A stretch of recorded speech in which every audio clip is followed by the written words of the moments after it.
어느덧 한 해에 또 끝자락에 들어서게 되는 것 같습니다. 특별히 오늘도 이렇게 추수감사절 예배를 하나님께 올려드리면서 조금만 더 올려주세요. 하나님 앞에 추수감사절 예배를 드리면서 한 해를 돌아보게 되면은 참 크신 은혜 감사하고, 무엇보다도 사랑 우리 교회 모든 성도님들에게 한 분 한 분마다 고마운 마음 그 마음판에 또 잘 새기게 됩니다. 아무쪼록 늘 하나님 앞에 감사함이 늘 차고도 넘치는 그런 가정들이 되시기를 바라고, 또 범사에 행하는 모든 일들마다 더욱더 잘 되는 역사가, 그런 축복이 꼭 있게 되시기를 우리 주님 예수 그리스도의 이름으로 여러분을 축복합니다.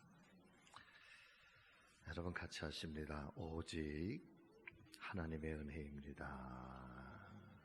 아멘.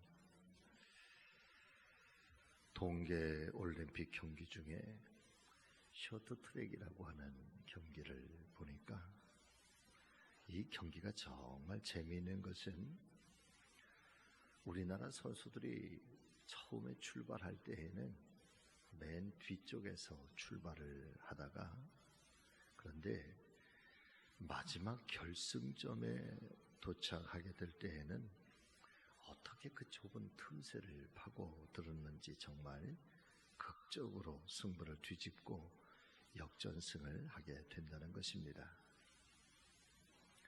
그럴 때 느끼는 이 짜릿한 승리의 기쁨은 어떤 승부보다도 훨씬 더 크게 느껴지는 기쁨이 아닐까 싶습니다. 사랑하는 여러분, 역전승이란 무엇일까요? 누가 보아도 질 수밖에 없는 것처럼 보여졌던 그 게임이 어느 한순간, 정말 어느 한순간 짜릿한 승리의 축복으로 이어지는 그 반전의 승리가 바로 역전승인 것입니다. 그렇습니다. 저와 여러분들이 올해 2019년 이 추수감사절을 맞이하면서 절대로 잊지 말아야 할 한 가지 중요한 사실이 있다고 한다면, 그것은 바로 내 인생은 아직 끝나지 않았고, 또 하나님의 약속은 지금 이 순간에도 나와 내 가족, 그리고 나의 모든 인생 가운데 지금 이 순간에도 펼쳐지고 있고, 또 하나님의 약속은 반드시 우리 가운데 성취되고야 말 것이라고 하는 이 믿음을 간직하게 되시기를 주의 이름으로 축원을 드립니다. 왜냐하면 저와 여러분들이 믿고 있는 우리 하나님은 얼마든지 상황들을 역전시킬 수 있는 무한한 은혜와 능력을 간직하고 계신 엘샤다이, 전능하신 하나님이시기 때문에 그렇죠. 하나님 말씀이 성경 속에서 하나님의 복을 누리며 살았던 사람들을 가만히 살펴보면은 거의 다 역전승에 성공한 사람들이었구나라고 하는 것을 깨닫게 됩니다. 다니엘이라고 하는 사람, 어린 시절에 이 바벨론이라고 하는 나라에 포로로 끌려가서 참 어려운 상황 속에서도 오직 믿음 하나 붙잡고 살았는데, 바벨론의 국무총리가 되는 그런 극적인 역전승의 주인공이 되기도 하고, 또 에스더서에 나오는 이 하만과 모르드게의 사건도 살펴보면은 성경은 이것이 얼마나 극적인 반전의 사건인가, 또 그 반전의 사건 속에 하나님께서 어떻게 일하시고 어떻게 역사하시고 계시는가라고 하는 것을 우리는 깨닫게 되지요. 아말렉의 후손인 하만이라고 하는 이 수산궁의 총리가 이스라엘 백성들을 완전히 멸망시키려고 아주 치밀한 계획을 세우게 됩니다. 그런데 그렇게 이스라엘 백성들이 완전히 멸망당할 수 있는 그런 엄청난 위기, 그것도 바로 하루 전날 하나님께서는 역사해 주셔서 기적처럼 이 에스더와 모르드게 그리고 이스라엘을 살아남게 하시고 오히려 하만은 멸망하게 되는 역전승의 역사가 일어나지 않았습니까? 믿음의 조상이라고 불리워졌던 이 아브라함과 이삭과 야곱의 인생은 어떠하였을까요? 어릴 때부터 우상을 섬기던 지역에서 또 그런 가정 속에서 살았던 이 아브라함, 하나님께서는 그를 뽑아내셔서 믿음의 조상이 되게 하시고 복의 근원이 되게 하셨습니다. 그의 아들 이삭은 이방 땅에서 수많은 사람들에게 고통을 받았고 어려움을 겪었지만 그러나 결국에는 하나님 은혜 가운데 이 블레셋 사람들이 오히려 화친을 청하고 이삭의 두 발 앞에 무릎을 꿇게 하시는 그런 복을 받게 하셨습니다. 그 중에서도 가장 극적인 역전승의 주인공은 바로 야곱이었을 것입니다. 사랑하는 성도 여러분들이요, 야곱은 그의 삶의, 그의 생애의 처음 출발이 무언가 이 어머니의 뱃속에서부터, 태중에서부터 세상에 태어나는 순간 야곱은 무엇인가 상실된 인간으로 그렇게 묘사를 하고 있습니다. 장자가 되기를 원했지만 장자가 될 수 없었던 아들 야곱, 그렇게 형의 그 장자권의 축복, 아버지의 축복권을 받기를 원했지만 그러나 아무것도 가질 수 없었던 야곱.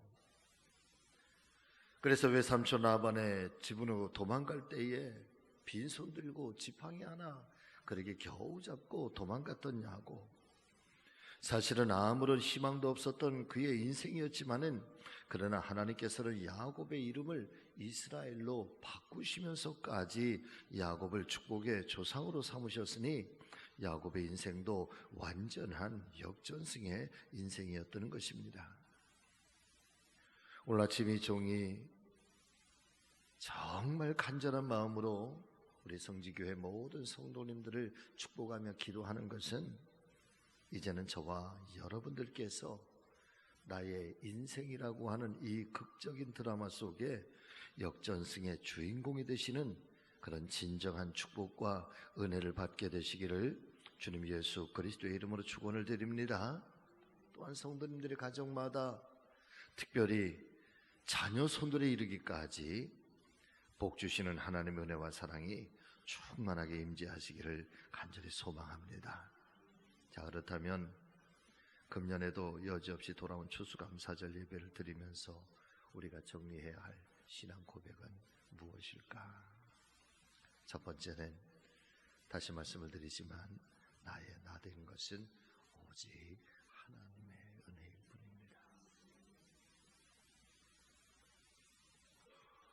저는 간혹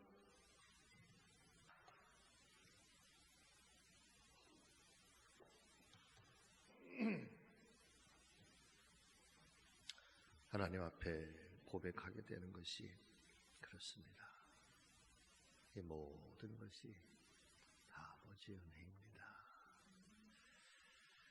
사실은 수시로 이 고백을 드리기를 간절히 원하고 있습니다. 과연 오늘 이 순간까지 살아왔던 이 삶의 모든 일들을 돌아보면서 이게 나의 힘으로 온 걸까? 또 나의 힘으로 이룬 걸까? 며칠 전에는 그 텔레비전 방송을 보면은 그 블랙박스를 통해서 교통사고가 난 그 현장을 뭐 몇 대 몇 그래 이렇게 평가하는 그런 방송이 있더라고요. 그러면서 그걸 볼 때마다 운전을 정말 조심해야 되겠구나 라는 생각을 하게 되는데, 근데 며칠 전에는 보니까 차가 이렇게 한 대가 가다가 신호등이 이렇게 서 있고 그 앞에도 차가 한 대 있었거든요. 그런데 길가에 서 있던 차 한 대가 갑자기 막 움직이더니 다른 차들은 다 서 있는데 이 차가 이렇게 뺑 돌아서 완전히 한 바퀴를 뺑 돌아서 건너편에서 이 서 있는 차에게 와서 부딪히는 거예요. 다크당 하고. 아니 어떻게 이 차가 어떻게 운전을 저렇게 하지? 아니 도대체 어떻게 된 거지? 근데 조금 있다가 보니까 누군가가 막 쫓아나와서 이 부딪힌 차의 문을 이렇게 열어보는 거예요. 그러더니 그 사람이 깜짝 놀래요. 알고 봤더니 이렇게 달려온 차 안에 운전자가 없는 거예요. 운전자가 없어. 차가 혼자 이렇게 돌아서. 운전자가 길가에 차를 잠깐 세워놓고 볼일 보러 잠깐 내렸는데 그만 이 파킹을 하지 않고 드라이버를 그냥 놓고 그냥 내려버린 거예요. 그러니까 이 차가 그냥 슬금슬금 움직여가지고 한 바퀴를 뺑 돌아서 여기서 가만히 신호 대기하고 서 있는 차에 와서 쾅 부딪혀버린 거죠. 이 사람은 자기 차가 이렇게 막 가니까 깜짝 놀라요. 나중에 하는 얘기가 누군가가 지금 자기 차를 타고 도망을 가는 중인 줄 알았다는 거야. 그런 일도 있더라고요.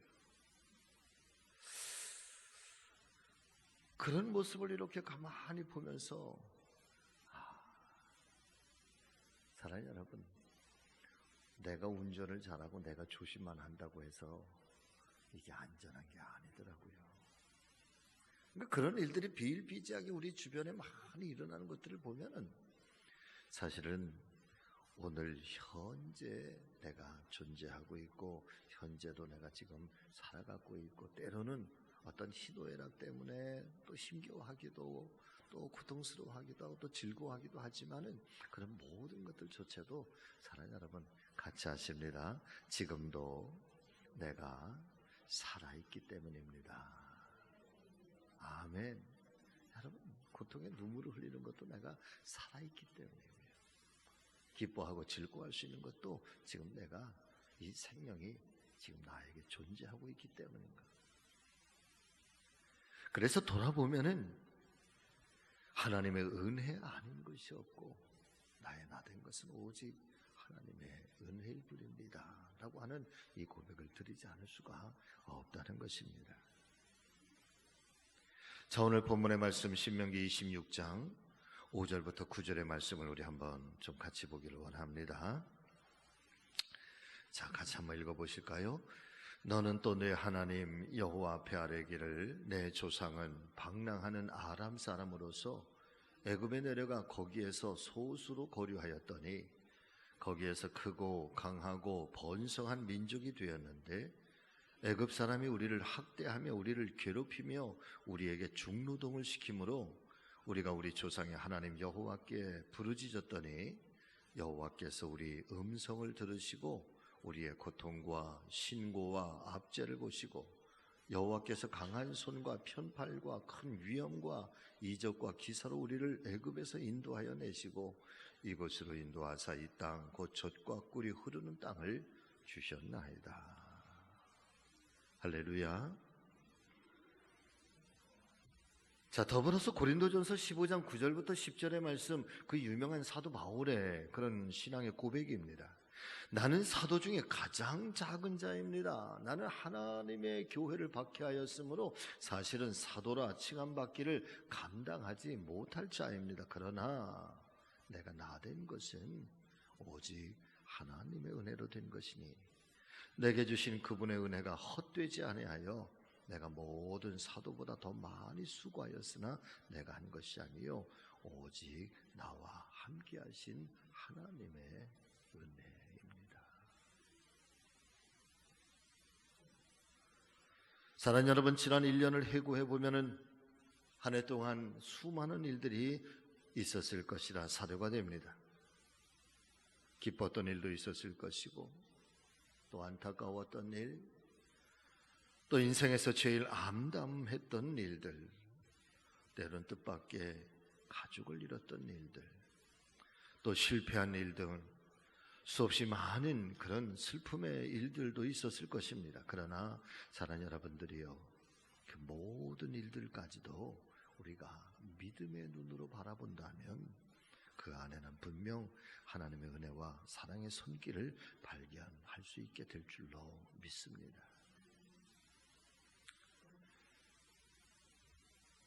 얼마 전에 속초의 그 후배 목사님이 소식을 전해왔습니다. 법대를 나와서 계속해서 사법고시 준비를 하다가 이상하게 1차 붙고 2차까지 다 붙었는데 보통 1차, 2차 붙으면 웬만하면 되거든요. 그런데 3차 면접에서 몇 번이나 떨어지게 되는 거예요. 그러다가 결국은 이 친구가 사법고시 공부를 준비하는 것을 포기하고 오히려 신학대학원을 갔습니다. 그래서 목사님이 돼서, 전도사님이 돼서 제가 감리사 때에 그 교회를 개척 창립을 해서 창립 예배를 드리게 되었는데, 그런데 올 봄인가 여러분 속초에 큰 산불이 났잖아요. 그래서 그 개척한 그 교회가 그냥 한경치 아주 산산이 다 재가 돼서 다 타버렸어요. 그러니까 이 목회 초기에 얼마나 실망이 됐겠는가 말이에요. 그렇게 낙심하고 있는데 제가 걱정이 돼서, 또 아무래도 또 제가 그 교회가 창립될 때에 창립을 선포한 사람이니까 걱정이 돼서 힘들고 어렵겠지만 그래도 이 어려움 속에 하나님의 계획이 또 있을 거야, 또 하나님의 인도하심이 있을 거야, 힘내라고 그렇게 격려하고 그렇게 기도를 해주어 우리 교회에서도 여러분 그 교회에 특별한 헌금을 보내주었잖아요. 근데 어제 그저께 연락이 왔어요. 목사님, 교회를 새로 깨끗하게 잘 짓게 되었어요. 그러는 거예요. 할렐루야. 오히려 교회가 뭐 그렇게 크지 않았어요. 한 7, 8평 정도 되는 아주 조그만 교회, 개척된 교회니까. 그런데 불이 다 나서 전국에 있는 교회들이 산불 났다고, 교회가 다 타버렸다고 여기저기서 조금씩 그렇게 도움으로 보내준 그 특별 헌금이 여러분 교회를 개척할 만큼의 헌금이 된 거예요. 교회를, 성전을 새로 지을 수 있을 만큼, 그리고 산불이 나서 보상받은 그런 금액까지 합쳐서, 그래서 곧 교회를 새로 지을 것 같아요. 그러면서 얼마나 감격하면서 여러분 기도해 줘서 감사하다고 그런 그 카톡의 문자를 이렇게 보내왔어요. 사랑하는 믿음의 가족 여러분, 역전승 아닙니까?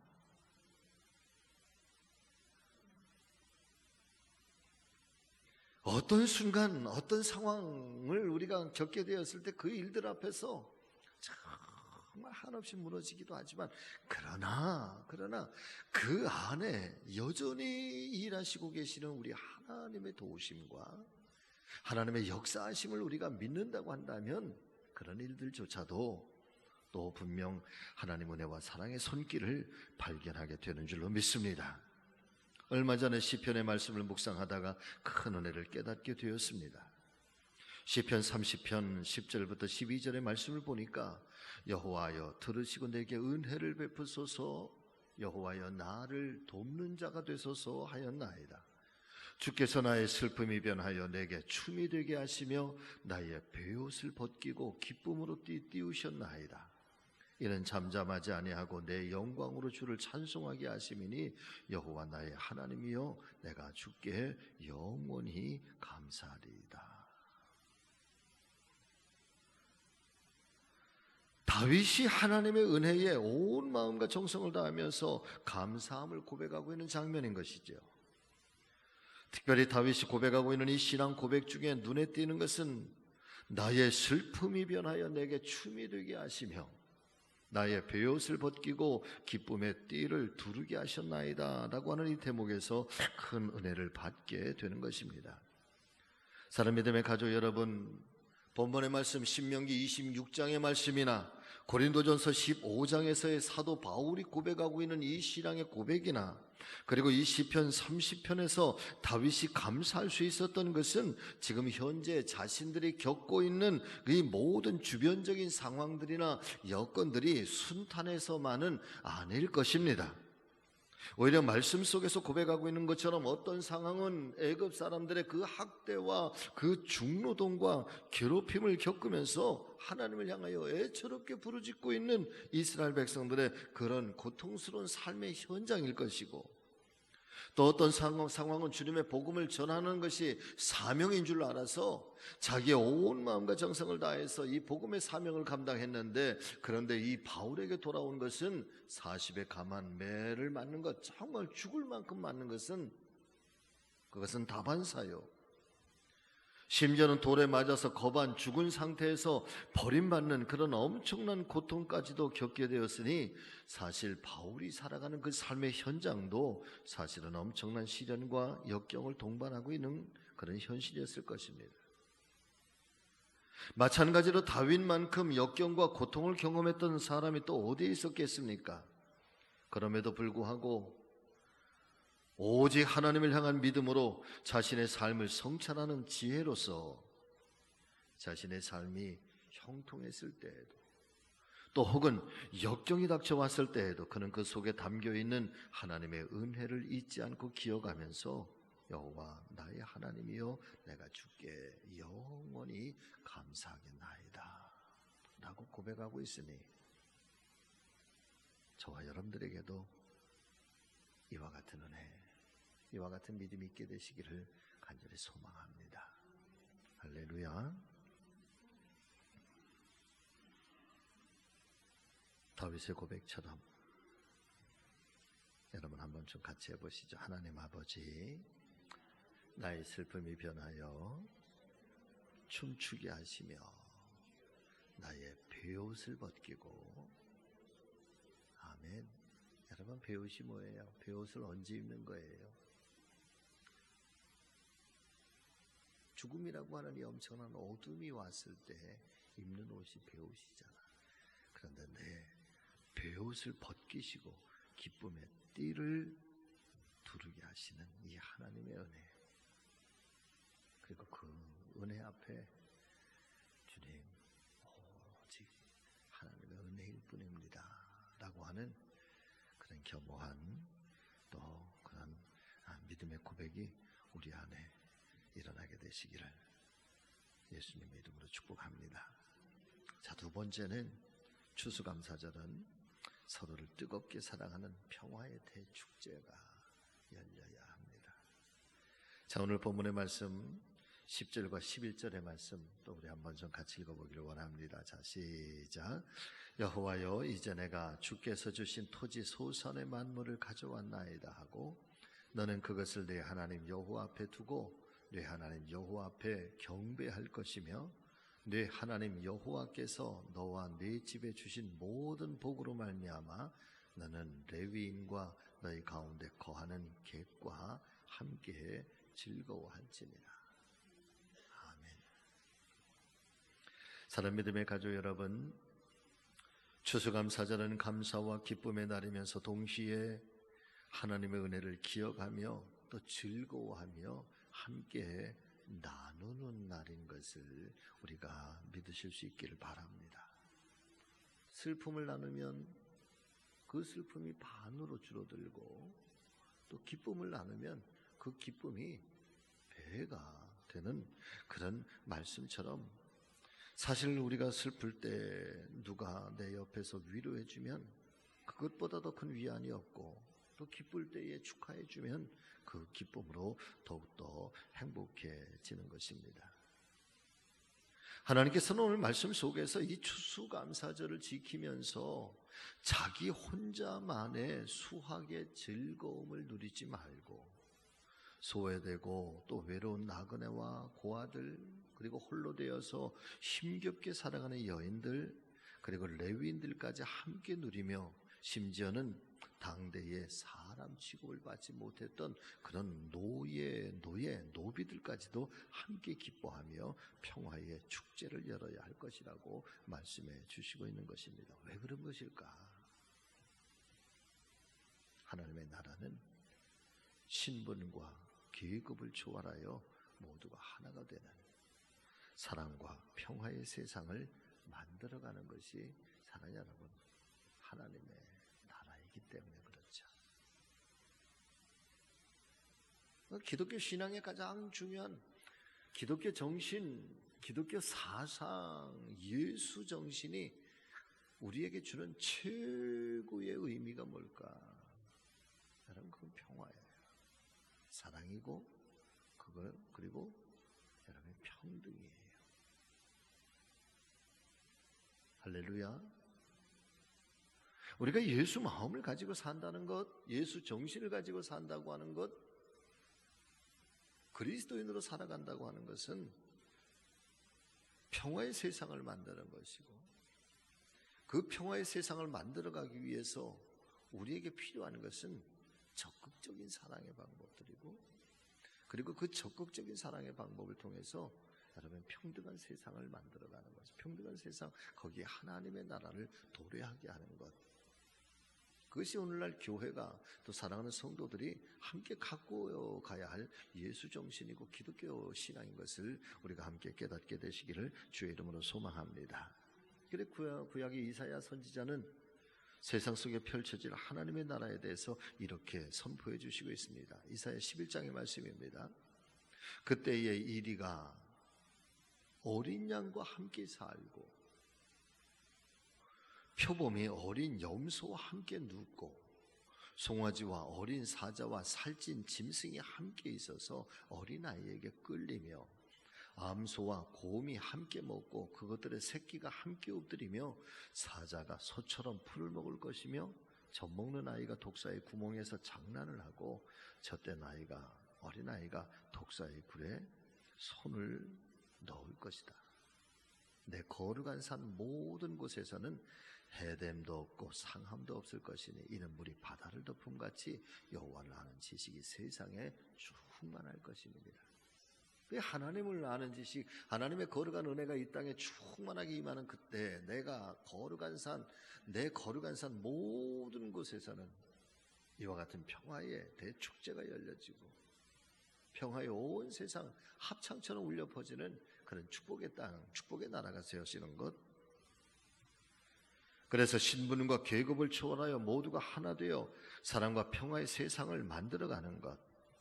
사랑하는 여러분, 우리가 살아가고 있는 이 현실적인 세상 속에 하나님의 거룩한 교회와 성도들이 함께 가꾸어 가야 할 그런 믿음의 역사가 아닐까 싶습니다.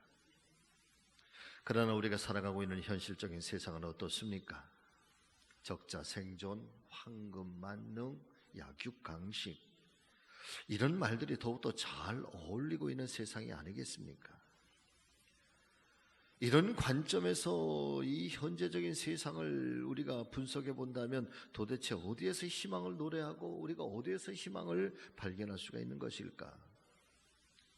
그러나 저와 여러분들은 하나님의 형상을 닮아있는 존엄한 인격체이기에 정말 사모하는 마음으로, 정말 갈급하는 마음으로 사자와 어린 양이 함께 뛰놀고 맹수와 약한 짐승이 함께 어울리며 어린아이가 독사의 굴에 손을 넣어도 물지 않는 그런 진정한 평화와 하나 되어 어우러지는 그런 하나님의 나라를 꿈꾸며 그런 하나님의 나라를 함께 만들어가는 그런 정말 멋진 그리스도인들, 그런 귀한 삶을 살아드리는 참된 크리스찬들이 되어주시기를 주의 이름으로 축복합니다. 미국의 마틴 루터 킹 목사님은 아주 오래전에 I have a dream, 나에게는 꿈이 있단 말이에요. 나는 꿈이 있다. 흑인 우리의 자녀들과 백인의 어린 아이들이 함께 뒹굴고 함께 춤을 추고 함께 노래할 수 있는,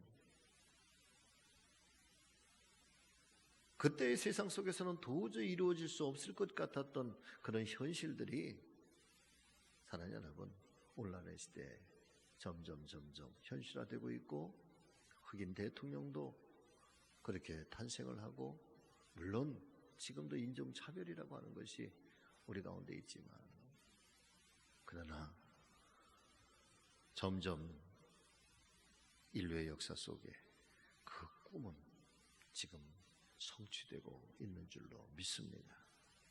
함께 살아가는 것, 함께 하나님의 나라를 만들어가는 것, 그래서 인류의 대평화가 합창처럼 울려 퍼지게 되는 것, 어쩌면 하나님의 말씀인 이 성경이 추수감사절을 통하여 교회와 성도들에게 요청하고 계시는 진정한 추수감사절의 의미와 보람이 아닐까, 그런 생각이 들게 되는 것입니다. 말씀을 마칩니다.